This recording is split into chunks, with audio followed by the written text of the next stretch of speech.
Hey Team Electronics, welcome to your introduction to the H-bridge.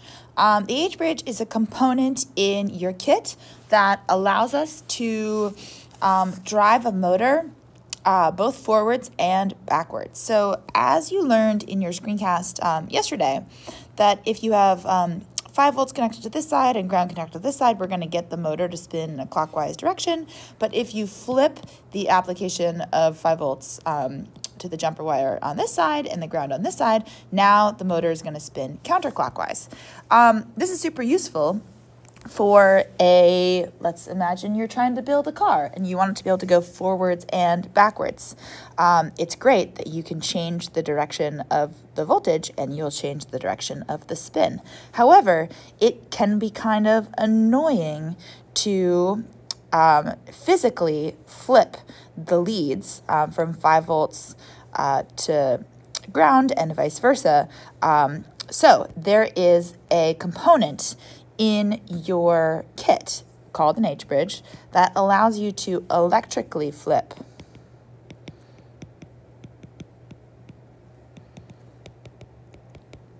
the direction of the current.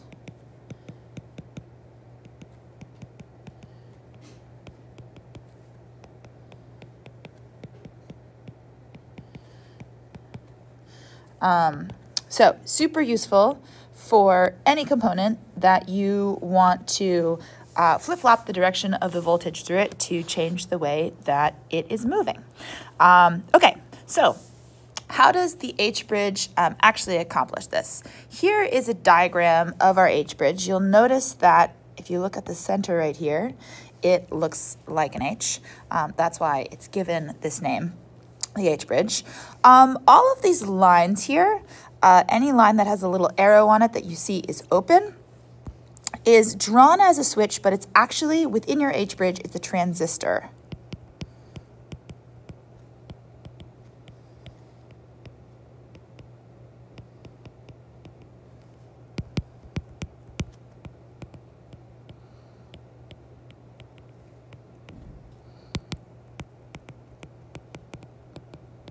So a switch is something that you have to physically toggle on and off to get a connection, and a transistor is something that you toggle on and off not by physically moving it, but by applying a voltage to it. So in this case, we're going to have these drawn as switches just for the ease of explaining what's going on here. But know that in your H-bridge itself, there are actually a bunch of transistors that you're going to open and close, connecting the collector with the emitter by applying a voltage from your Arduino. Okay, so these switch-like things are actually transistors, and we're going to close them by applying a voltage there. Okay, how do we read this diagram overall? Notice we've got 9 volts over here. So this is 9 volts. So this is the high side. And then here we have ground. This is the low side of the device. And currently our switches are open. Our transistors are open. So the top transistors, you can think of them as the enable switches. Enable 1 and enable 2. In our H-bridge, it's actually enable 1, 2 is together, but it's kind of helpful to label them separately to understand what's going on here. Okay, and then these are called the inputs. So this is input 1 over here, and this is input 2 over here. Currently, we are writing low, or our switches are open at 1 to enable and 1 to input. And so we get no, and then the center here, this little M thing is the motor. Okay, so if you look at the connection between 9 volts and ground, there's no way to get from 9 volts to ground, so this is an incomplete circuit, so we're going to get no spin here. However, if we write enable high, that means we have now connected this enable pin here. For our H bridges, all we need to do is write enable high, and it's going to enable 1 and 2, but the one we're concerned about right now is enable 2. So enable 2 has been closed. So now we have current can flow in this direction. And notice here, we've also written input 1 high. So now the direction that the current is moving through the motor is like this. And this is going to spin, and we have a complete circuit between 9 volts and the ground here. So this will spin the motor clockwise. Okay, moving on. And so this is going to move us forward if we set up our car this way. Okay, now our second situation is we have 9 volts over here. Now we've got enable 1 high, but in our case we'll just be writing enable high. That's a G. And now we have input 2 high. Notice what's happened now. We still have a complete circuit, but the current is moving. The high side of the motor is, the 5-volt side is on this side, and the ground side is on this side. So unlike this motor, which is the opposite, the high side's over here and the low side's over here, we've electrically changed the direction of the current through the motor.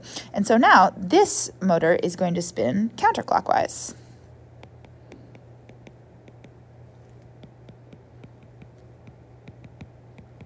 Or backwards.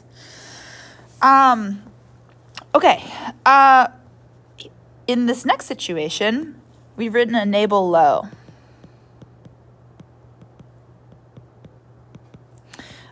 This will actually cause a braking action.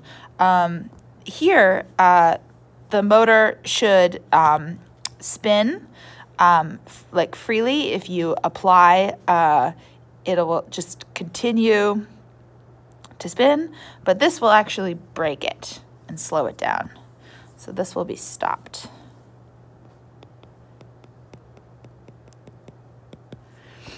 And then our last situation is if we write enable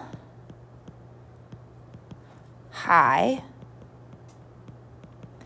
and input 1 and 2 high, we get a short. So notice here, because we have a complete circuit, oops, undo.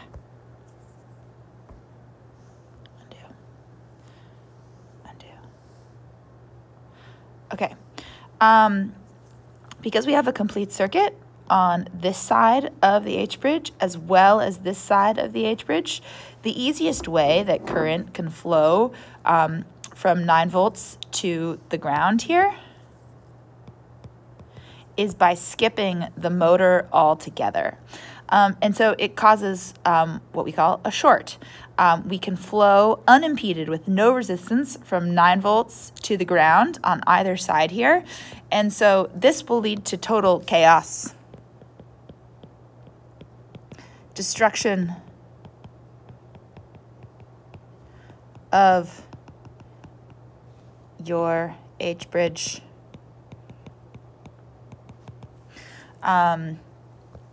And potential destruction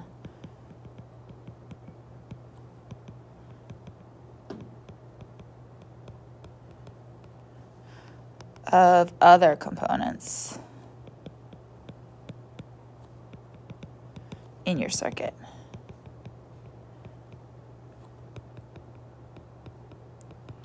So we have to be very careful in our code to never write enable high and input 1, 2 high all at the same time. We also have to be very careful of the wiring of our H-bridges.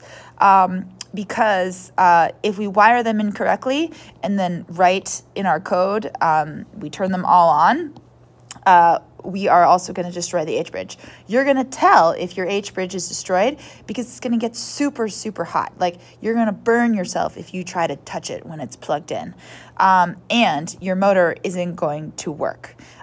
So if you get a short, it's a huge bummer. You destroy the component and you're going to have to throw it away. So once again, being super careful with both our code and our wiring. We got to double check our wiring before we plug anything in to make sure we don't have this situation of a short. Okay, that's it for this screencast. Your next screencast, I'm going to talk to you about, this is actually what we have, this diagram here, is showing us only 1/2 of an H-bridge. This H-bridge here, this is actually a picture of what the H-bridge looks like. Basically, this diagram is just showing you one side of the pins, and you have another side of the pins on this side. So you can actually control the direction of 2 motors at the same time, each working independently of one another. So super useful if you want to, for example, create an RC car that has the ability to quickly turn and spin in a circle, yada, yada, yada. Okay, so your next screencast, we're going to be labeling the pins, but you can stop here. That's all for today.